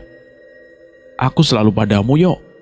Aku yang jaga di belakang, ucap si Rahmat mendukung perkataan si Aryo. Malam yang dingin itu tak mampu memadamkan api keberanian dalam benak si Aryo. Ayo jalan, atau kalian aku tinggal di sini sendirian, ancam si Aryo kepada Yudi dan Fajar. Di situ Yudi agak gimana gitu. Tapi yuk, gimana yuk? Aryo tidak menggubris ucapannya. Aryo terlihat semakin mantap melangkahkan kakinya. Tidak ada pilihan lain bagi Yudi dan Aryo. Mereka pun mengejar Aryo yang sudah berjalan duluan. Yuk, tunggu yuk. Aku mau ikut yuk, tunggu. Tak lama, langkah Aryo sampai di tengah-tengah dedemit itu. Mereka dapat melihat semua demit itu dengan mudah. Tapi tatapan si Aryo tajam ke depan, memperhatikan jalan yang akan ia lewati. Aryo tak peduli jika ia sedang diperhatikan semua demit yang menghuni hutan itu. Kowe kabeh bangsa apa? Wani-wanine mlebu tekan wilayahku. Tiba-tiba mereka mendengar suara. Tapi hanya Aryo yang paham dengan artinya. Dengar gak? Tanya si Rahmat berbisik pada teman-temannya yang ada di depan. Iya, tapi siapa? Demit-demit itu yang ngomong, tanya si Yudi yang juga berisik. Ojo sak karpe dewe kowe ning kene. Jangan seenaknya kamu di sini. Lagi-lagi suara tak bertuan itu muncul lagi dengan nada yang agak membentak. Dengar lagi nggak? Lebih keras dari yang awal tadi, tanya si Yudi. Yo, suara apa ini yo? Yudi menanyakan kepada si Aryo. Tak peduli pertanyaan si Yudi, Aryo terus melangkahkan kakinya. Ia tak mau berurusan dengan mereka-mereka yang ada di hutan ini. Di setiap langkahnya, Aryo selalu mengiringinya dengan doa. Kowe ora bakal iso metu saka kene. Kowe bakal urip neng kene karo bangsaku.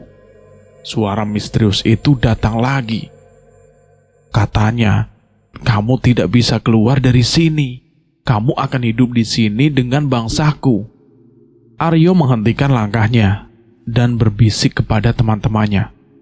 Shh, diam dulu. Malam itu sudah tak terhitung lagi mencekamnya kala itu. Aryo merapalkan sebuah doa, meminta perlindungan kepadanya. Aku tidak akan mati di sini. Aku dan teman-temanku akan keluar dari sini. Berikan aku kekuatan ya Tuhan. Aryo berusaha menahan setiap ketakutan yang datang pada dirinya. Ia berusaha berani. Aryo memejamkan matanya agak lama. Ia terus merapalkan sebuah doa. Tapi, tiba-tiba sesosok makhluk datang mendatangi Aryo di dalam gelapnya pejaman matanya. Aryo tidak asing kepadanya. Ia seperti mengenalnya. Sosok itu bicara kepadanya. Jenengan, Bo. Aryo mengingatnya. Dia adalah si Embok yang mengarahkannya keluar dari kampung misterius tadi. Kali ini Aryo bertemu dengannya lagi di dalam bawah sadarnya. Ora usah wedi le. Kowe kabeh bocah apik. Mlaku terus wae meng dhuwur. Ning kono ana dalan sing bakal gawe kowe metu. Ora usah nggubris demit-demit iku. Aku dhewe sing ngatasi. Di situ Aryo kaget mendengarnya. Sosok yang menghantuinya sejak awal keberangkatan malah akan membantunya keluar dari ketersesatannya. Kali ini Aryo mempercayainya. Entah apa yang membuat Aryo yakin dan percaya kepadanya. Simbok itu seperti makhluk yang dikirimnya untuk datang dan mengarahkan Aryo sejak awal perjalanan. Wes, terus ke wae perjalananmu. Hati-hati, ucap Simbok itu mengakhiri perkataannya. Sebuah tamparan keras menghantam pundak si Aryo dan seketika membuatnya sadar. Bok, ucap si Aryo sesaat setelah ia membuka matanya. Lu kenapa yo? Tanya si Fajar. Enggak apa-apa. Aryo bingung dengan dirinya sendiri. Bagaimana bisa Simbok itu datang menyambanginya di sini dengan situasi seperti ini? Siapa sebenarnya dia? Sebuah pertanyaan yang kembali tidak Aryo temukan jawabannya. Ayo jalan lagi. Aryo mengajak semua temannya itu berjalan lagi. Ia memperhatikan sekelilingnya. Semua demit-demit itu semakin menjauh dari keberadaannya. Cukup lama mereka berjalan menyusuri setiap sisi hutan. Berbagai medan pun sudah mereka jajal hingga sampai di sebuah tempat yang sangat terang. Cahaya rembulan datang menyinari dari balik ranting dan dedaunan. Akhirnya, ada tempat buat kita istirahat, ucap si Aryo. Mereka merebahkan tubuhnya, menghela nafas panjang setelah melewati berbagai kejadian-kejadian yang mencekam. Aku udah gak kuat lagi. Sebuah kalimat yang keluar dari semua mulut mereka berempat. Singkat cerita, mereka mendirikan tenda di area itu dan tidur di dalamnya. Setelah melewati malam yang sangat panjang. Tidak memerlukan waktu lama, gelapnya malam langsung melumat kesadaran mereka. Waktu berjalan cepat saat mereka tidur, hingga tiba-tiba ada suara muncul dari luar tenda. Mas, woi mas. Seorang memanggil dari luar tenda. Langit sudah sedikit terang saat Aryo membangunkan teman-temannya. Buka saja, jawab Rahmat sesaat setelah membuka matanya. Aryo kemudian membuka resleting tenda, melihat siapa pemilik suara yang memanggilnya dari luar. Mas, ngapain ngecamp di sini? Bahaya, ucap seorang bapak-bapak mengenakan jaket gunung dan kupluk di kepalanya. Bahaya? Enggak pak, kita di tempat aman kok, jawab si Aryo. Aman gimana Thomas? Lihat aja di luar. Belakang tendamu itu sudah jurang mas. Aryo terperanjat. Kantuknya seketika hilang. Ia keluar dari tenda dan melihat keluar tenda. Di situ si Aryo terkejut melihat keadaan di sekitar tendanya. Jantungnya seperti berhenti tiba-tiba. Pasalnya tempat yang menurutnya aman dan nyaman ternyata adalah sebuah area kecil yang langsung menghadap ke jurang yang sangat dalam. Woi, bangun, cepetan bangun. Apa sih yo? Lo gak tahu apa badan gue sakit semua? Ucap si Fajar. Aryo menarik kaki teman-temannya satu persatu hingga mereka pun bangun. Lo mesti keluar, lihat keluar. Kita di bibir jurang, ucap si Aryo membuat Rahmat, Yudi, dan Fajar terkejut. Dan seketika bangun, keluarlah mereka satu persatu, memastikan perkataan si Aryo. Hah, bagaimana bisa? Mereka tidak menyangka jika mereka bisa sampai di sini. Semalam kita nggak di sini, Pak, terang Aryo kepada bapak-bapak yang membangunkannya. Bapak bagaimana bisa tahu tenda kami, Pak? Saya tadi kencing, gak jauh dari sini. Kemudian lihat tenda mas-masnya. Udah, kita pindahkan dulu tenda kita. Obrolannya nanti, ajak si Aryo. Pak, nama bapak siapa pak? Tanya si Aryo di sela-sela saat memindahkan tenda dan bawaannya. Saya Rasiman mas, ucapnya sambil membantu si Aryo. Saya Aryo pak, kami dari Jakarta. Pak Rasiman menuntun mereka ke tempatnya mendirikan tenda. Awalnya mereka melewati sebuah sungai, lalu sedikit berjalan ke atas. Pak Rasiman, bapak ngecamp di pos berapa pak? Tanya si Aryo yang masih belum mengetahui di mana sebenarnya posisinya dan teman-temannya. Pos 5 mas, itu di atas posnya, tambah Pak Rasiman.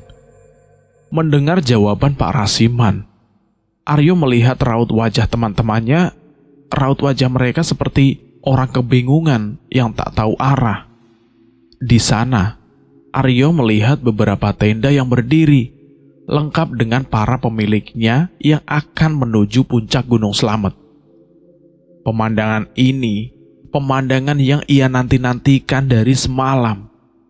Beberapa pendaki terlihat berada di pelataran tendanya dengan secangkir kopi di tangannya. Alhamdulillah, terima kasih ya Tuhan. Terima kasih atas segala pertolonganmu. Aryo membendung air matanya yang sudah hampir keluar dari matanya. Aryo bahagia, mereka semua bahagia. Bahagia karena sudah bertemunya lagi dengan manusia. Dari mana mas? Salah satu di antara mereka bertanya kepada si Aryo. Dari bawah mas, jawab si Aryo sambil sedikit tersenyum melihat mereka. Ini tenda saya mas. Saya berdua di sini sama teman saya. Namanya Pak Agung. Terang Pak Rasmin saat sampai di tendanya.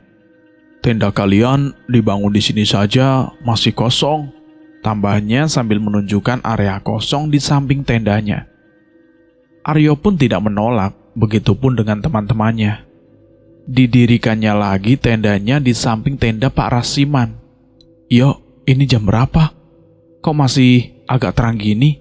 Tanya Rahmat sedikit bingung. Iya, refleks Aryo melihat jam tangan yang sedari tadi mati. Kok jamku hidup? Hah? Lalu ini jam berapa yuk? Sahut si Yudi. Jam 6, ini jam 6. Jam 6 apa yuk?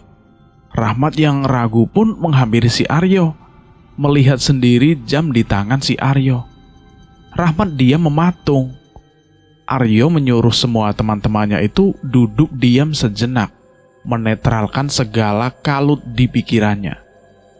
Maaf pak, kalau boleh tahu, ini jam berapa ya? Jam tangan saya error pak, tanya si Aryo kepada Pak Rasiman. Ini jam 6 sore mas. Kalau hari pak? Hari Jumat. Ini hari Jumat mas. Memangnya ada apa sih? Kok Mas Aryo tanya begitu? Pak Rasiman berbalik tanya kepadanya. Pasalnya, pertanyaan itu terdengar aneh baginya. Gak apa-apa pak, mau tanya saja pak, jawab si Aryo sedikit menyeringai. Enggak, ini benar-benar gak beres, ucap Rahmat pelan. Fajar dan Yudi pun demikian. Mereka semua bingung setelah semalaman penuh berputar-putar di dalam hutan. Nyatanya mereka hanya berjalan tak lebih dari 2 jam di pos 3. Gak ada gunanya kita begini, mending kita makan lalu istirahat, ucap si Aryo. Malam itu mereka berunding mengenai apa yang akan mereka lakukan besok. Apakah akan mendaki hingga puncak atau turun saja? Turun saja, ucap Rahmat tiba-tiba. Gue rasa fisik kita sudah terkuras semalam tadi. Semalaman atau hanya 2 jam, pokoknya setelah semua yang menimpa kita. Gue rasa sangat beresiko kalau kita ke puncak besok. Puncak memang tujuan, tapi bisa pulang dengan selamat adalah tujuan utama kita saat bepergian, ucap si Rahmat. Lo gimana Jar, Di? Tanya si Aryo. Gue juga udah capek yuk, jawab si Yudi. kita bisa kesini lain waktu saja, tambah si Fajar. Aryo pun demikian, walaupun ia sangat ingin berdiri di puncak Gunung Slamet.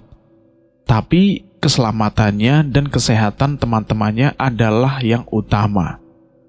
Saat itu Aryo dan ketiga temannya sepakat untuk turun gunung besok pagi, saat tenaganya sudah pulih kembali. Besok turunnya kita nunggu ada pendaki turun saja, biar ada temannya, usul si Fajar. Nah, iya benar, sahut si Aryo senang dengan usulan si Fajar.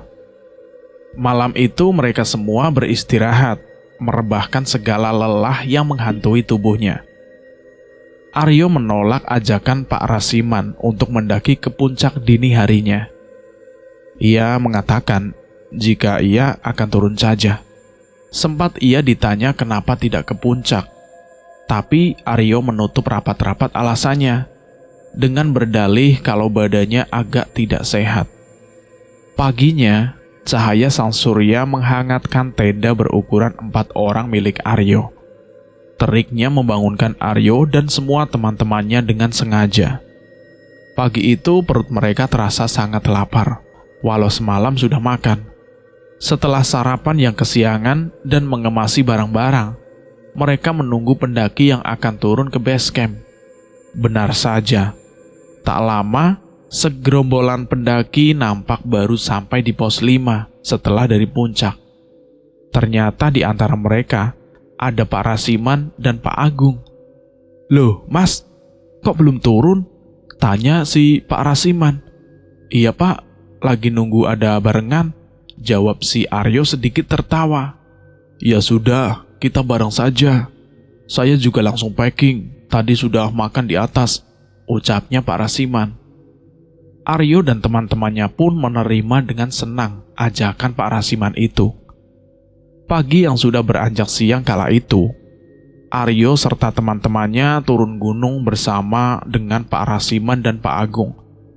Tampak juga beberapa pendaki yang turun gunung tak jauh berjarak dengan mereka. Tidak sampai sore, mereka semua sampai di pos pendakian dan melaporkan kepada petugas base camp. Setelahnya, ia beristirahat di base camp, tempat mereka menginap saat baru sampai kemarin. Di situ Pak Rasiman dan Pak Agung langsung berpamitan pulang. Tak lupa Aryo mengucapkan banyak terima kasih kepada mereka berdua. Karena berkat mereka temukan, Aryo dan teman-temannya bisa kembali ke alam yang sebenarnya, ya alam manusia. Malam itu mereka gunakan untuk bersih-bersih dan beristirahat.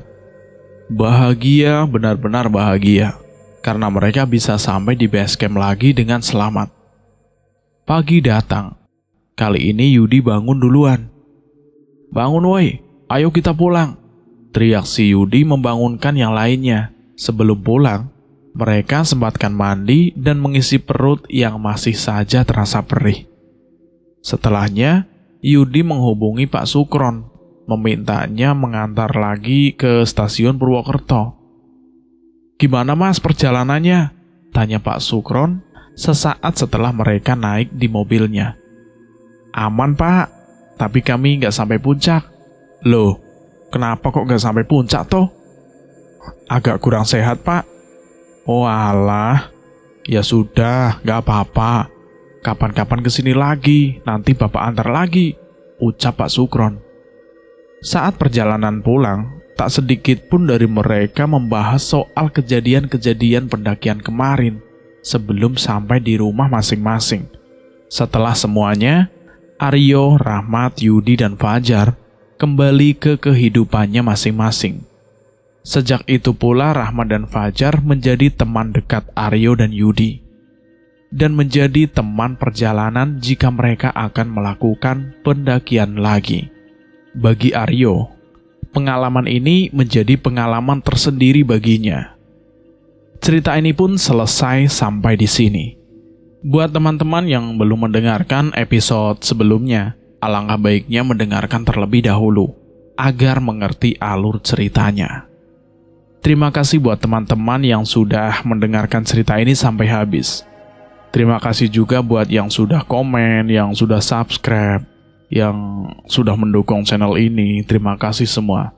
Terima kasih juga buat penulis yang sudah mengizinkan kami untuk menceritakan kisah ini. Saya mohon maaf jika ada kesalahan kata dan saya pamit undur diri. Akhir kata, wassalamualaikum warahmatullahi wabarakatuh. Salam horor.